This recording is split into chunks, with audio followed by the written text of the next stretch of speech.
Okay, people, Brad Pitt's face and sitting on top of it, In-N-Out burger, and the sweet, sweet taste of freedom.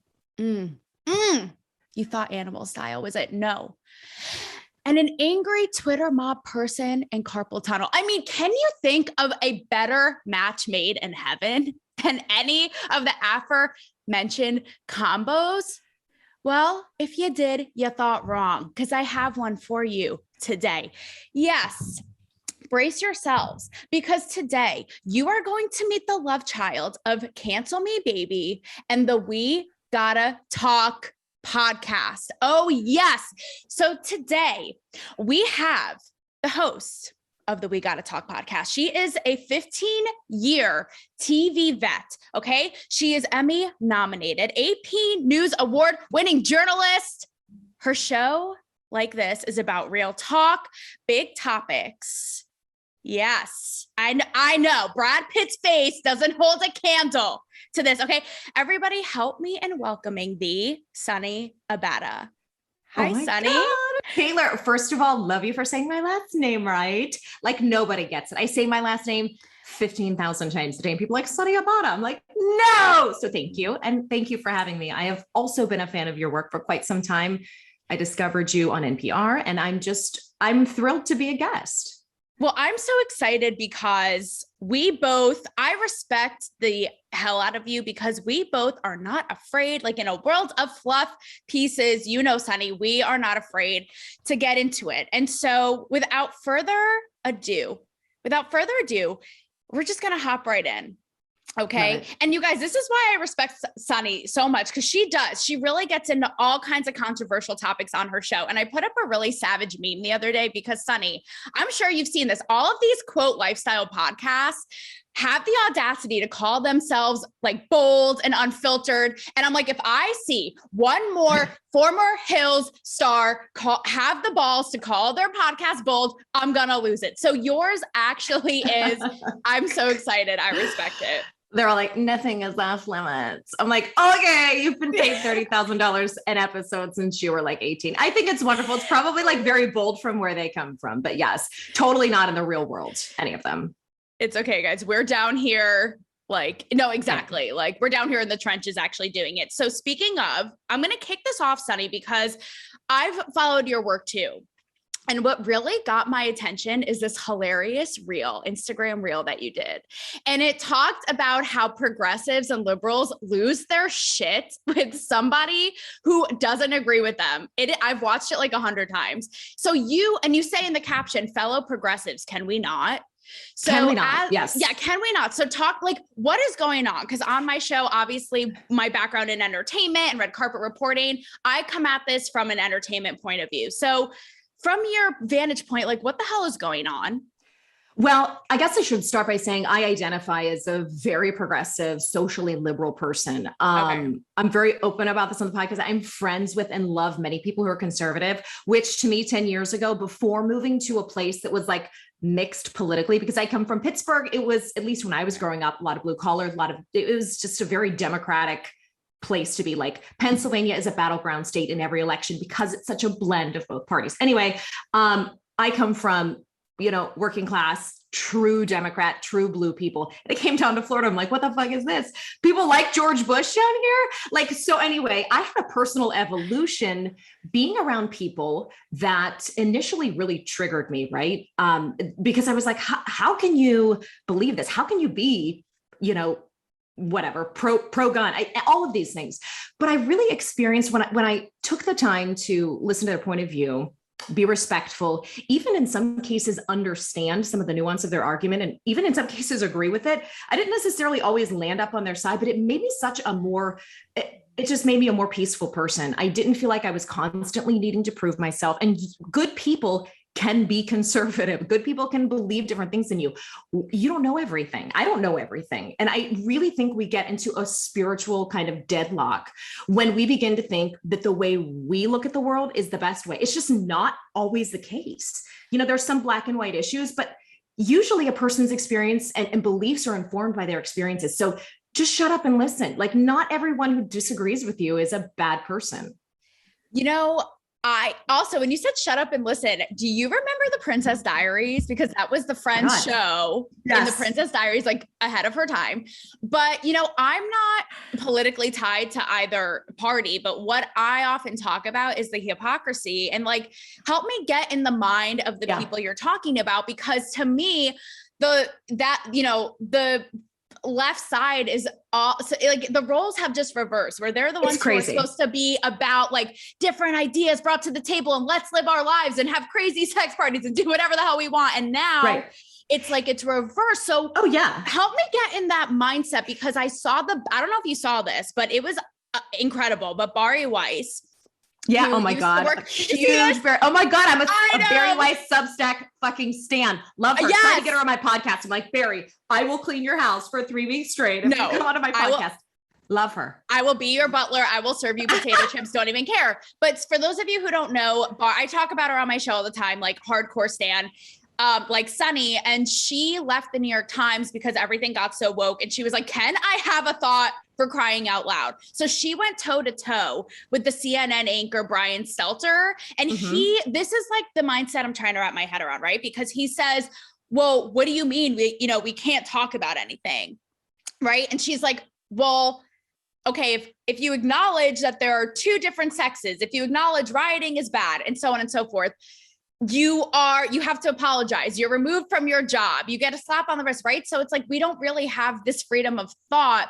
But on the Brian Stelter side, he's like, well, yeah, you do. You can say whatever you want. So how are they thinking we can say whatever we want? Like, help me understand. Well, it was a real pain point for me, because like I said, I self-identified for so long. And I mean, you still here in Florida, in order to vote in a primary, have to be party affiliated. So I still technically am affiliated with a party to vote, but it was really a slap in the face when someone really close to me was like, you're from a party that claims to love and accept everyone. You literally can't stop like sweating from every pore when I present you with an argument that you disagree with. And I was like, oh my God, you're right. Like, I need to not be a hypocrite.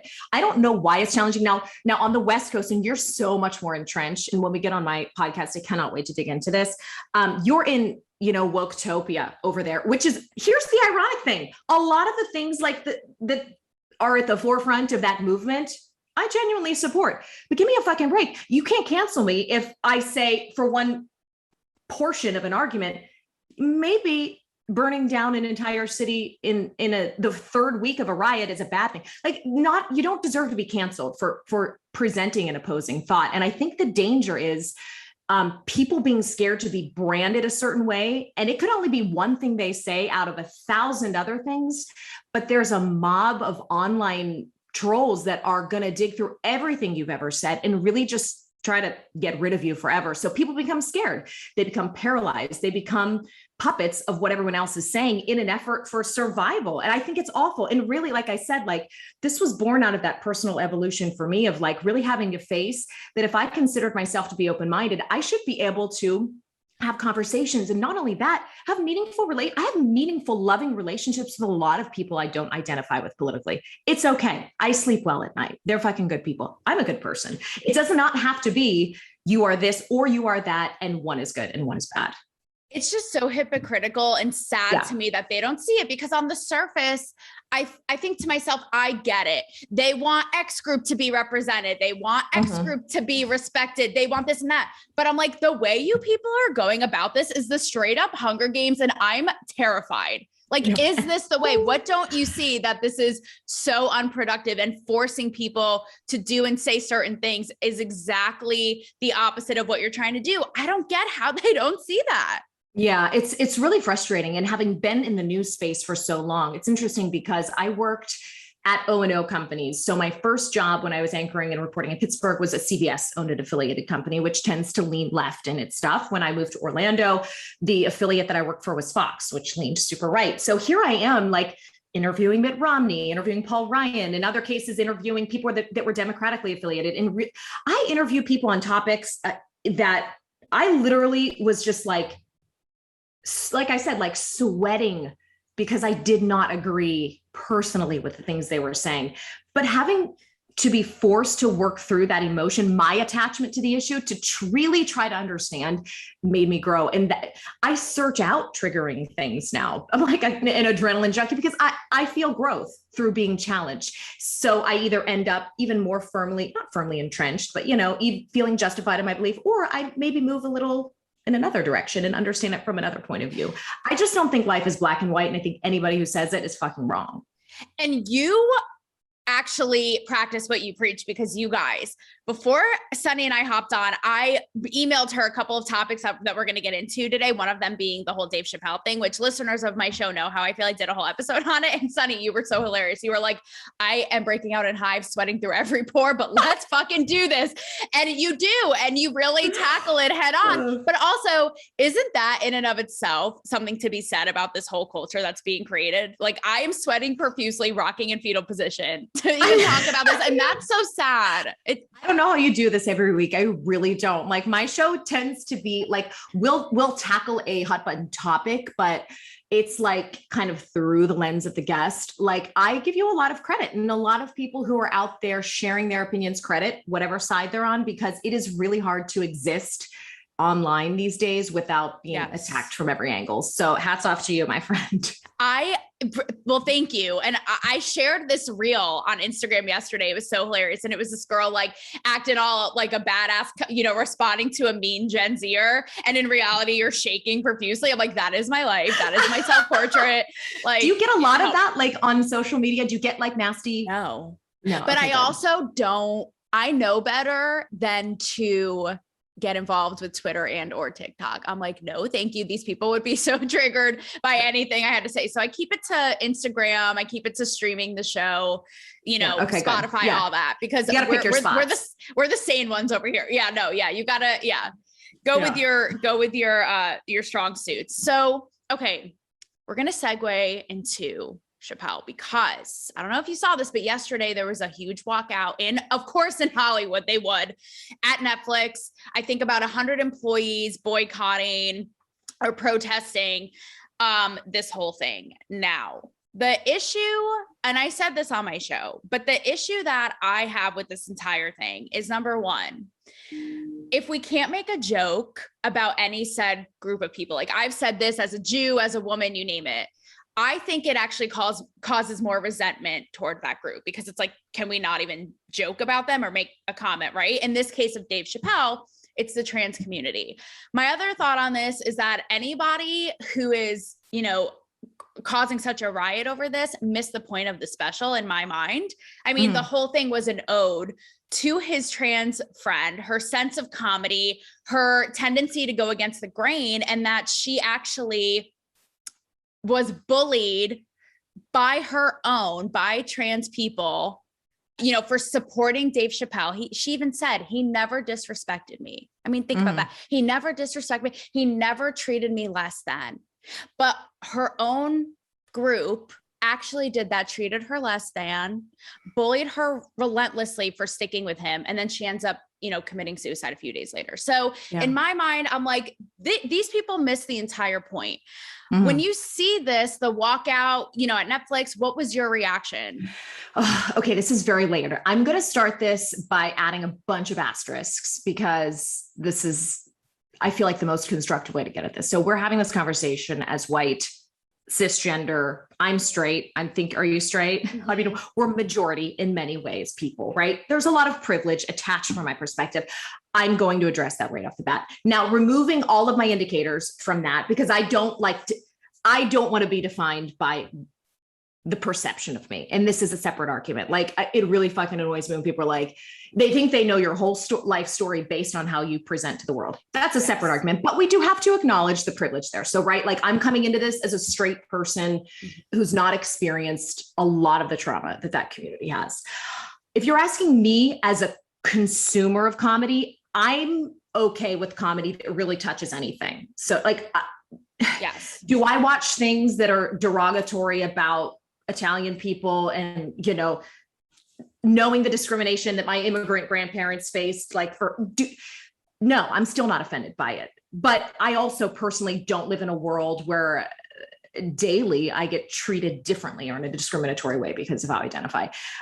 I thought he was brave to stand in his beliefs about it. I don't think he said anything negative about the trans community. I think he made jokes that just made a lot of people fear that they would be harmed.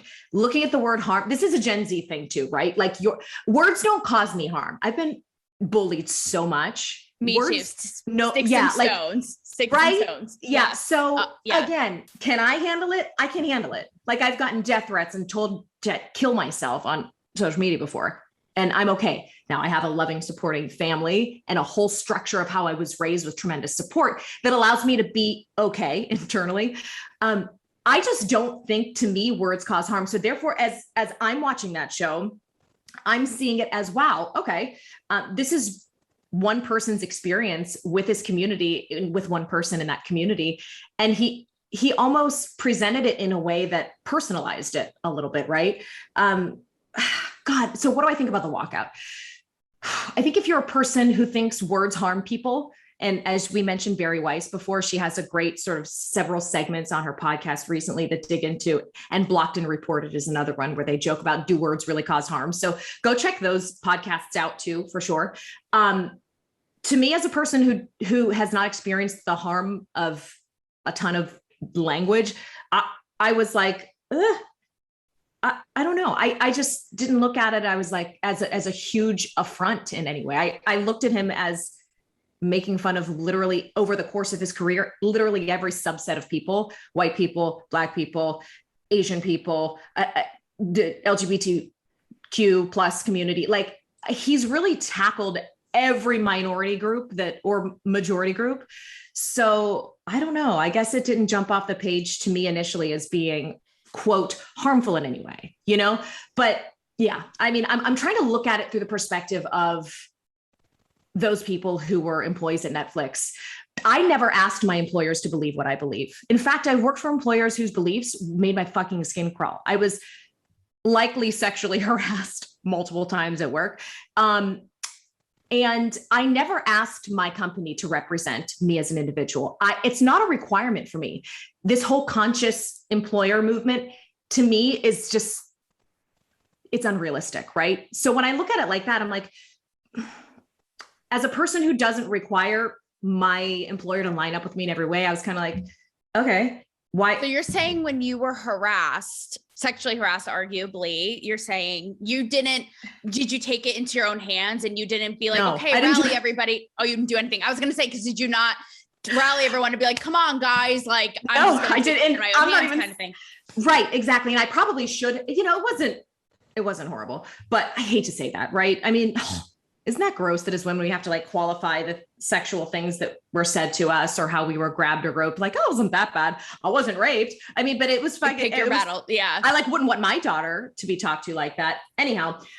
So maybe that's a weak ass position to take, because I was a quote unquote victim at times and never did anything, because to me, this is awful to say. God, I hope my daughter never says this, but because to me, it was small enough that I was like, this person's going to be out of here in X number of years anyway. I'm just going to keep my head down and get on with it. I don't know if that's right.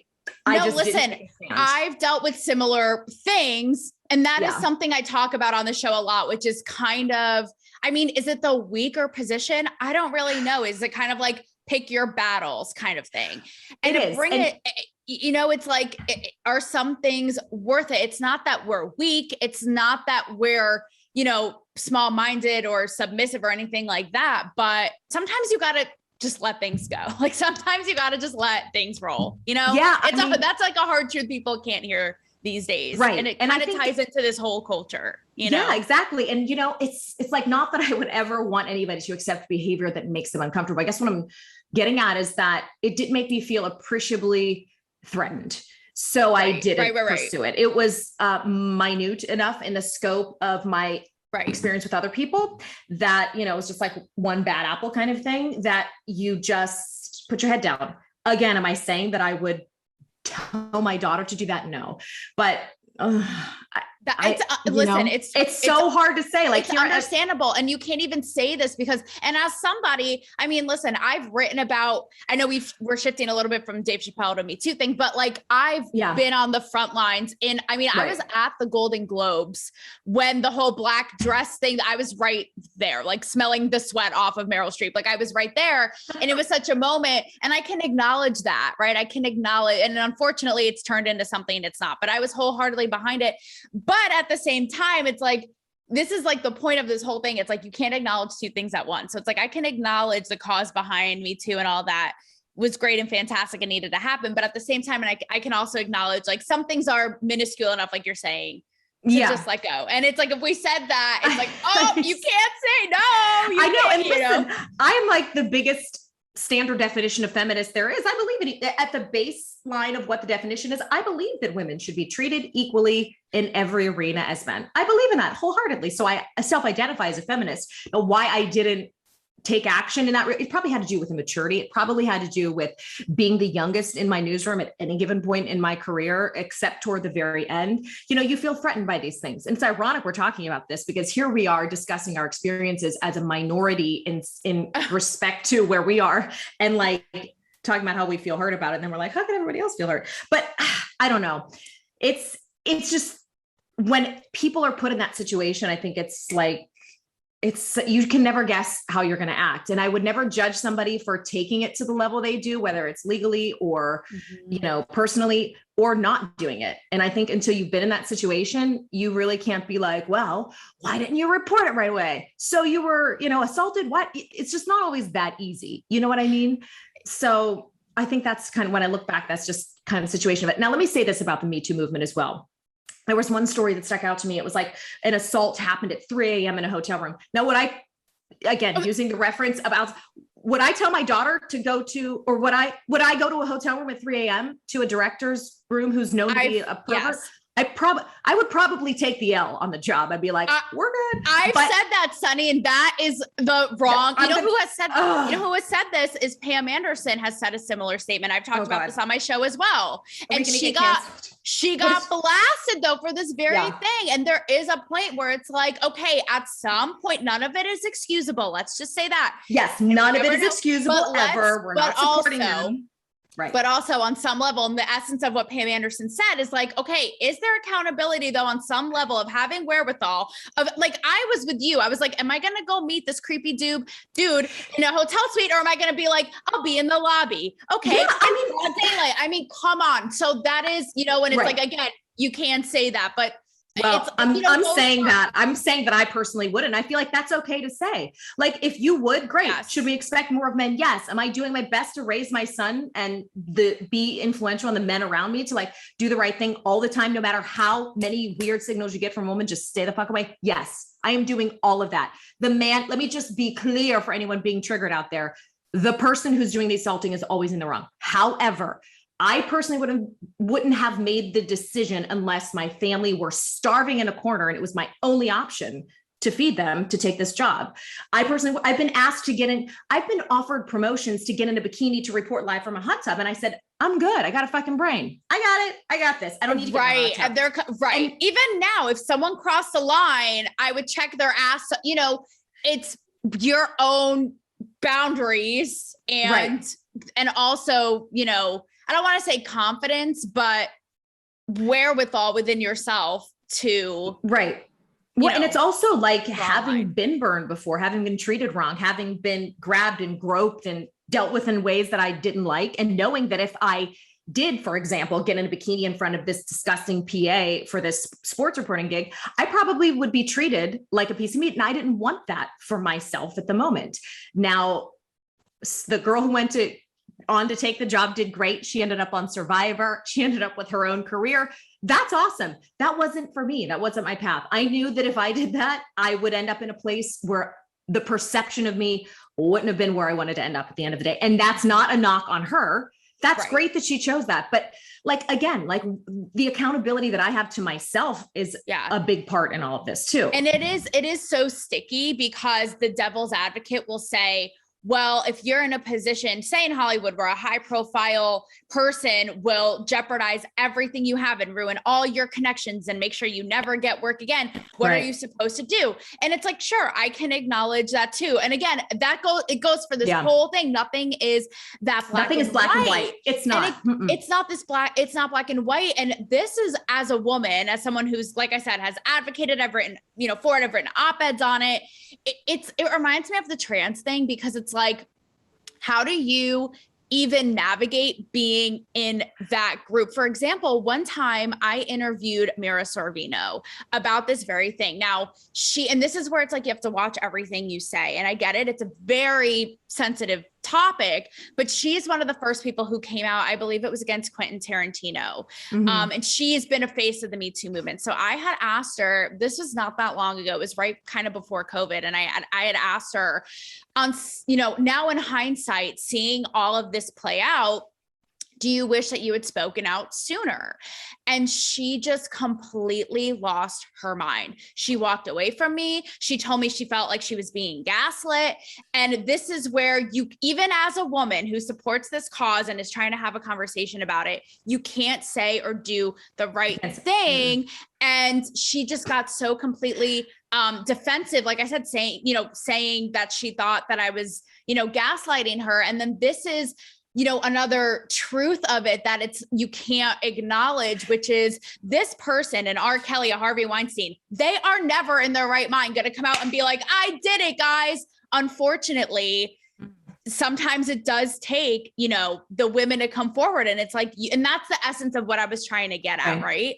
And she just said, like, the onus is the responsibility is never on the victim.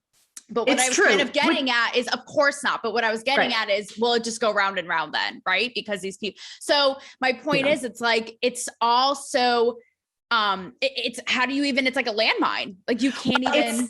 It's like, you can't even open your mouth. Like I won't open my mouth on most things because it's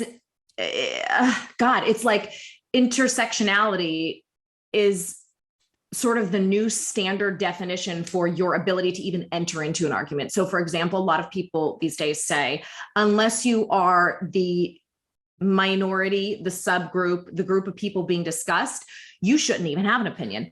So let's just dissect this, because this is interesting to me. I get really annoyed when I hear men who are super pro-life just shitting all over pro-choice people as if they are running out to get pregnant and then cartwheeling into the abortion clinic, right? Because I'm like, what, because I feel like you're a man. Have you ever been in a position where someone has had to make a decision outside of you with what you need to do with your body? No. So don't even talk about it. So I've been on that side before. I've been in the subgroup of people who was like, you shouldn't be talking about this. Then I look at it on the other hand and I say, well, that would disqualify everybody from talking about everything for the rest of all time. So you can't be on that. You can't be on that side, I feel. But it's so interesting. I follow this guy on Instagram, and he was commenting on the Dave Chappelle thing too. And he said, here's my opinion. It's this simple. Unless you are a part of the trans community, you don't get to say whether or not this was offensive, which I was kind of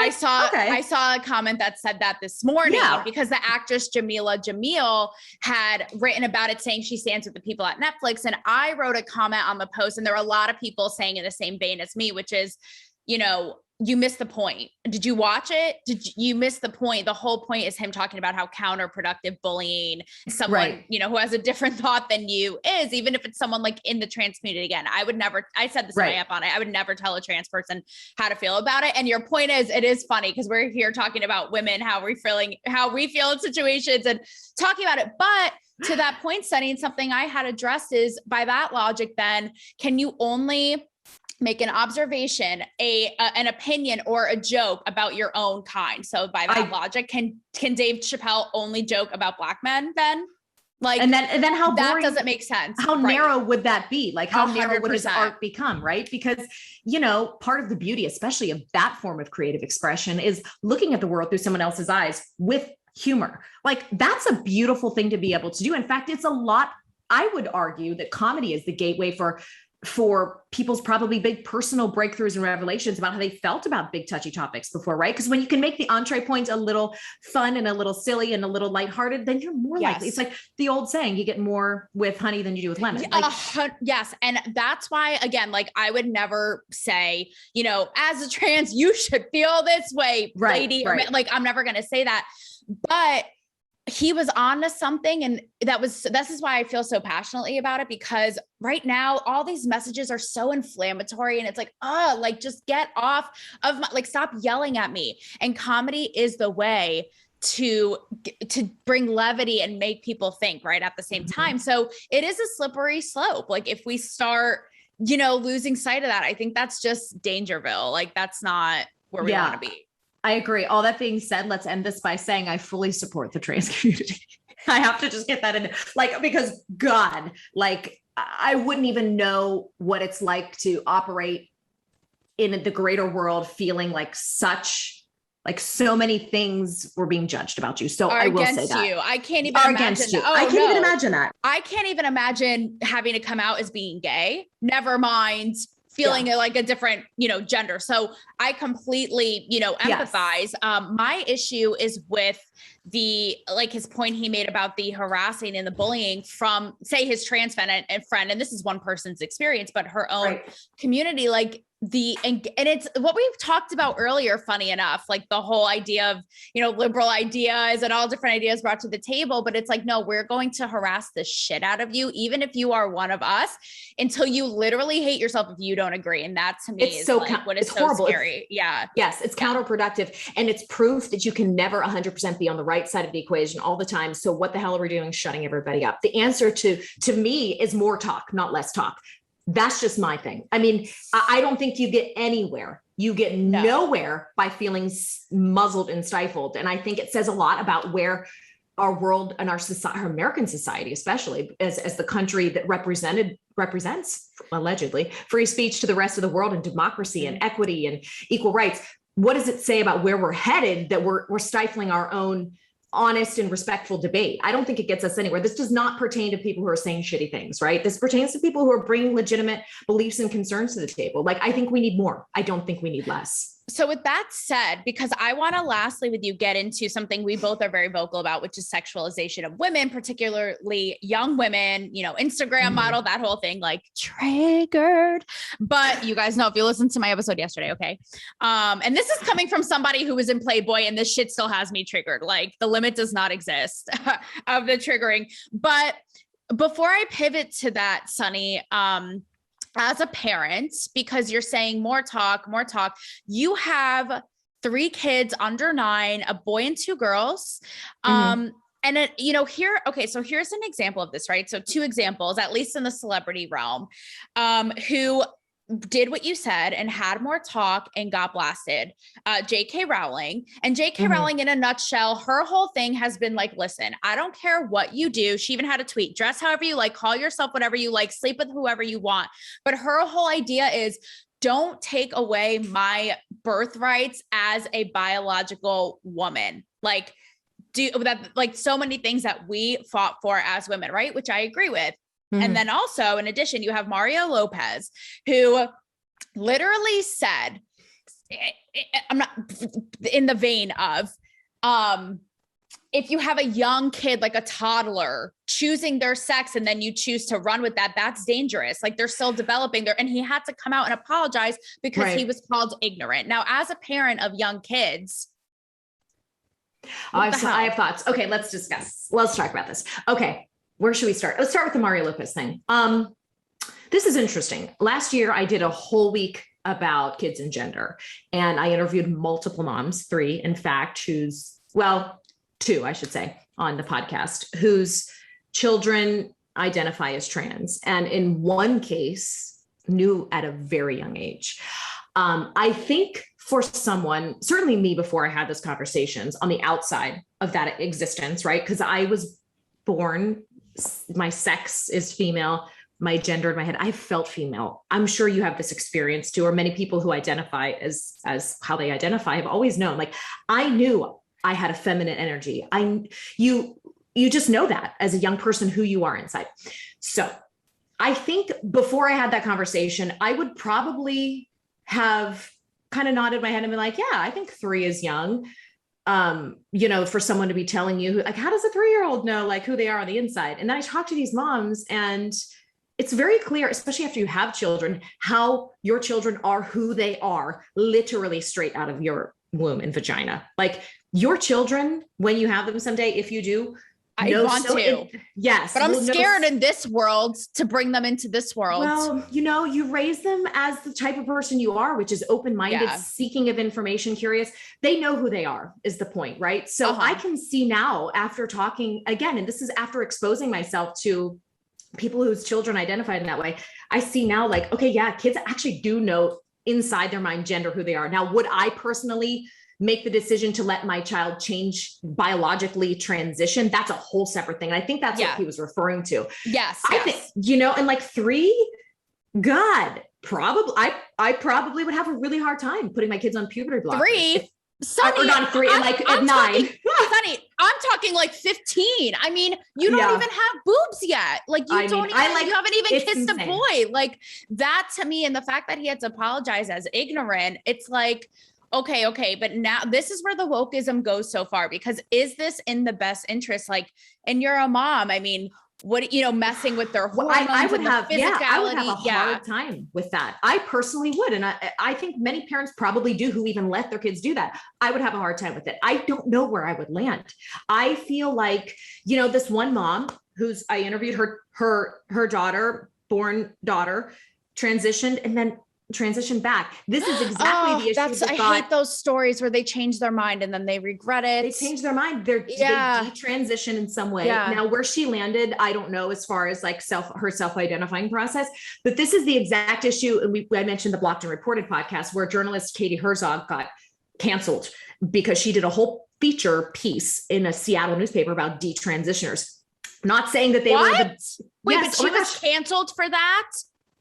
Like these are fully totally engulfed in flames. You got to listen to this podcast if you're into these are true stories. Yes. Oh yeah. I mean, Lord. And so she, because people perceive, if you have to acknowledge the existence of this group of people. If they're a subset of one group and they're coming out and telling their stories, people are getting angry that she's featuring them, or it makes it seem like people who know what their gender is and transition are wrong. Yes. And to me, it's not, I mean, they can both exist. You can have people very happy with the fact that they transition, and you can have people not happy with the fact that they did. I don't know why we don't allow that duality to exist. It's 100%. Again, back to the decision, or to the explanation of black and white. So like, that's the danger in it, right? Like you'll never find anyone saying, oh, no one should ever transition. Or on the other hand, like everybody should be like, no, it's like, it's in the details. It's in the personal experience of that individual.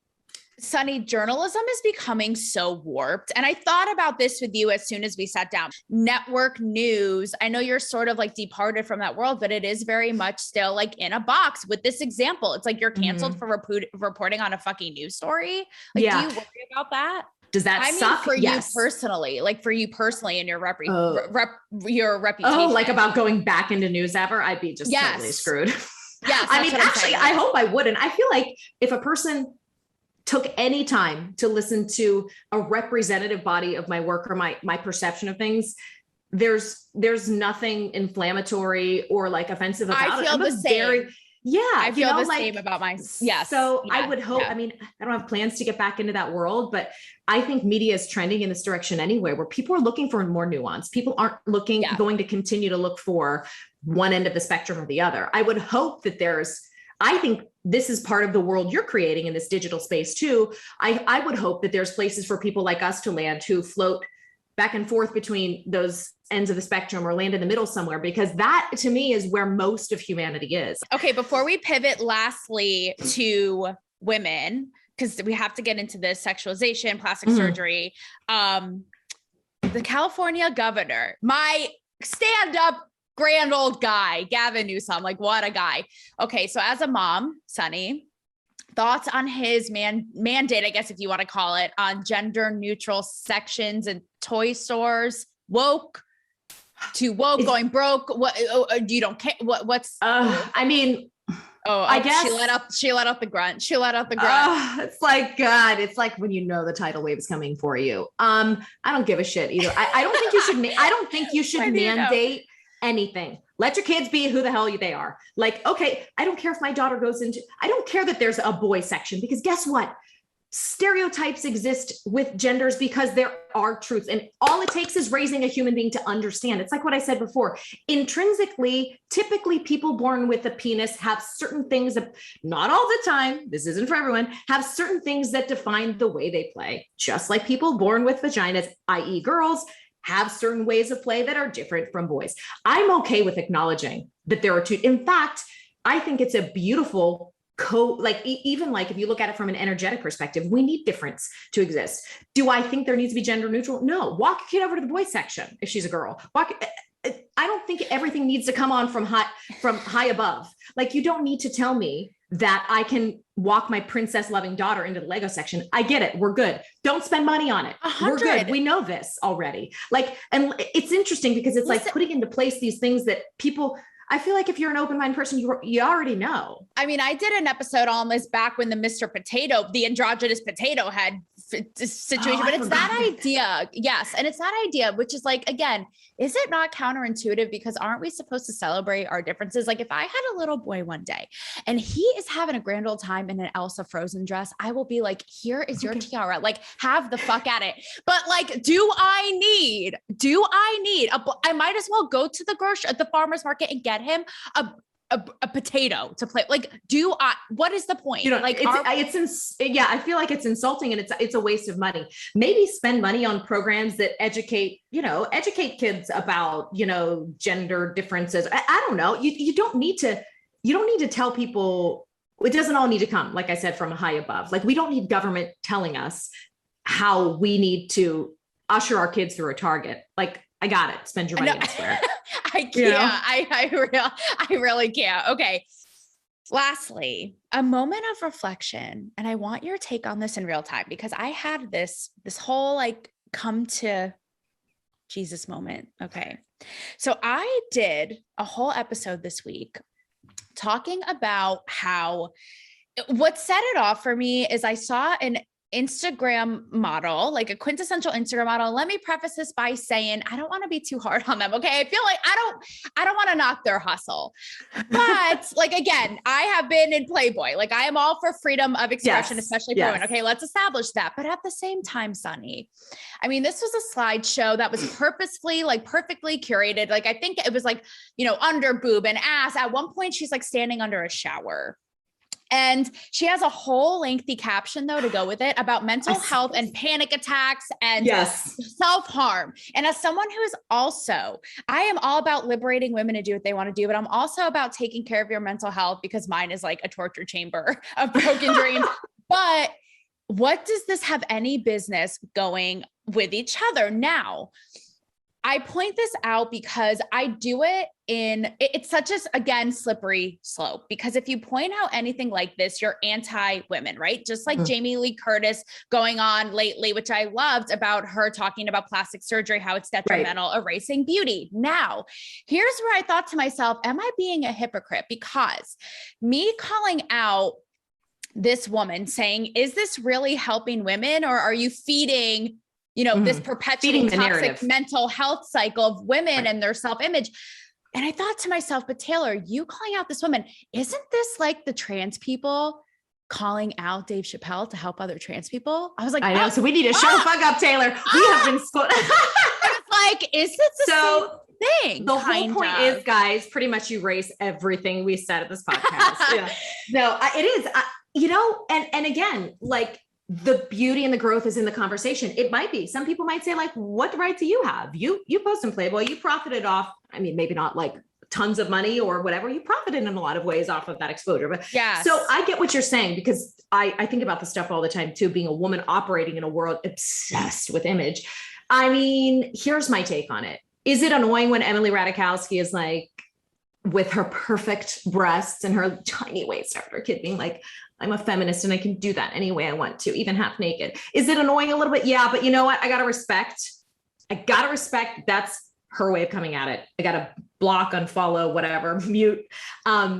it can be counterproductive, I think, to get on and bemoan the standards that we're held to when your picture is embodying those very unhealthy standards. Yes. But I don't know. It's not how I would handle it. It's not how I would handle it. It's not like if I'm going to talk about something that has to do with mental health, I probably won't be showing my breasts. It's but just like I said, I can't read the room, guys. Read the room. But is it inherently? I mean, see, for us, like it puts us in a tricky position, right? Because like, where's the line? Like, is it anti-women? And part of me is like, do we? And I put this on Instagram yesterday, and it goes for Jamie Lee Curtis as well. Like, does supporting women mean supporting everything they do always? Like, and I don't like looking at this post I saw, I can say as a woman, I think that's ridiculous and it's not going to help other women. So does it mean just shutting up and like supporting it wholeheartedly, no matter what? Like, I don't think so. I hate plenty of women. Just kidding.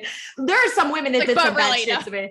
No, I don't hate plenty of women, but listen, I don't like every woman that I come across. Women have been actually the source of the greatest stress and joy in my life. Ironically, even as a straight woman, the biggest pain that I've encountered has actually not the biggest all the time, but been from women. So I don't blindly support any individual, but I think it comes from shifting your perspective and everything we've been saying this whole time. So, but looking at that person, not as a woman, but as an individual, like, so she might not represent everything that I believe, or she might not take the approach of exposing herself to the world like I do. But in that case, rather than engage in a troll, unhealthy way, I just got to switch it off and move on and be like, listen, this is, like you said, that's her hustle. That's her game. That's how she's going to move through the world. Right.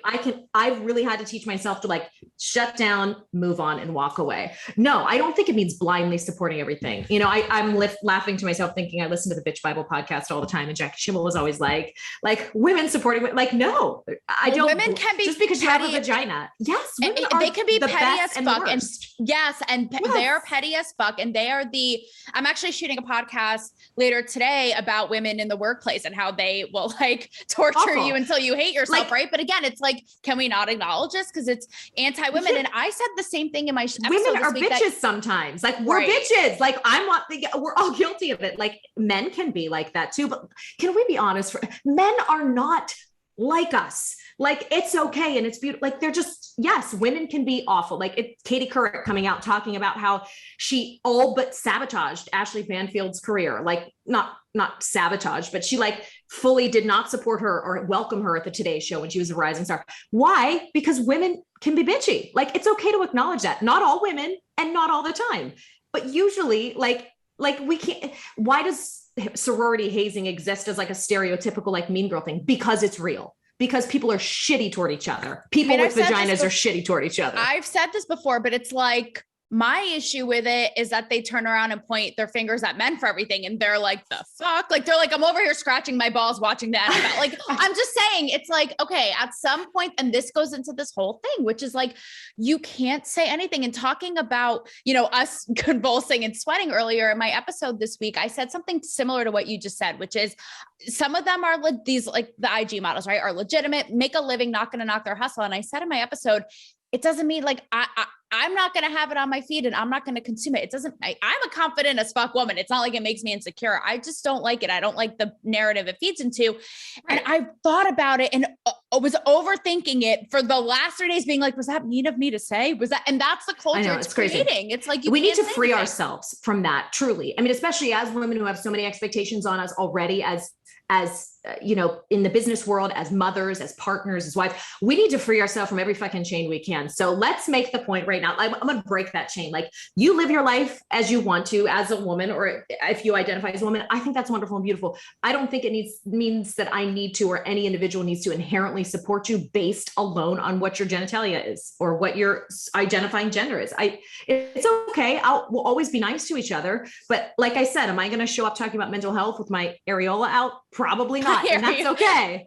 I love a good body reference. Sonni will be like the labia. It was like, by the way, Sonni is a MILF. And before we hopped on, Sonni was talking about how she's had like Botox, little stuff like that. So were you offended by needles? Were you, I'm dead right now. Did what Jamie Lee Curtis say offend you? Because I've said similar sentiments as well, which is like, can we be happy and content with what you got? Is it like she said, erasing natural beauty? So right. Were you offended? I mean, I think about that. No, I'm not offended. I think that's great that she thinks that. And I think at one point I'll probably stop with the Botox and the fillers and lean into it. I mean, I'm not like every week.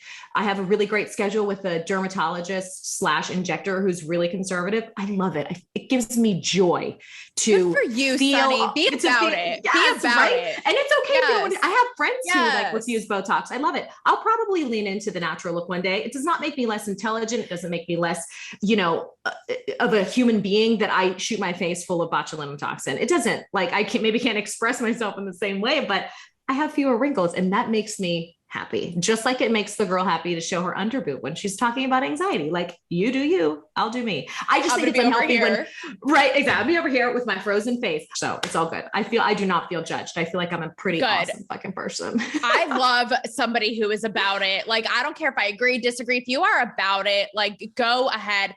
Lastly, Sonni, though, okay, the one and the only, whether you love her or you hate her, the Candace Owens, she talks about this a lot, and she talks about this Instagram model culture. And I agree and I disagree, because I agree where she's like, what am I even watching? Like, is this just straight up porn all the time? Like, what is happening?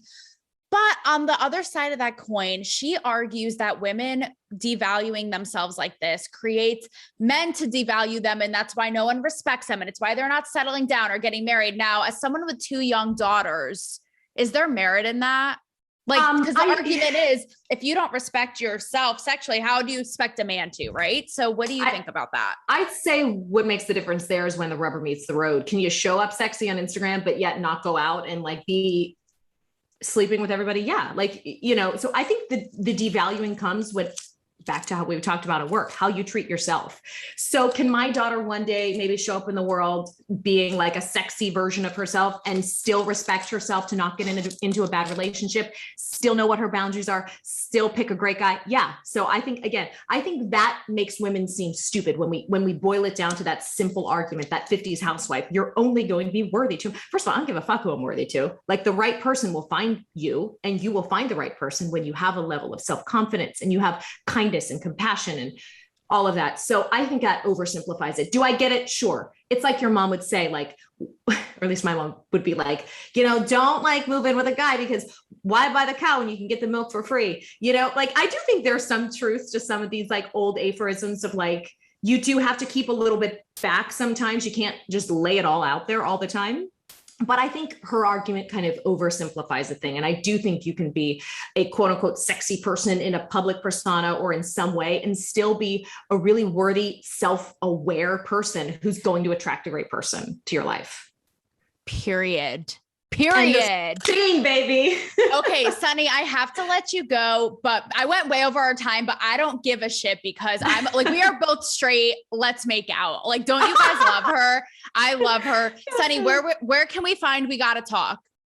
Just any podcast app, just search We Gotta Talk. It says with Sonni in the title too. WeGottaTalk.com. It's the blog, and on Instagram at Sonni Abatta, which is SonniAbatta. Gender neutral name before gender neutral names were cool, baby. Vintage 1981 boy name. So there you go. Love it. Sonni, thank you. We will take our makeout session offline, and you all will have FOMO. Too bad.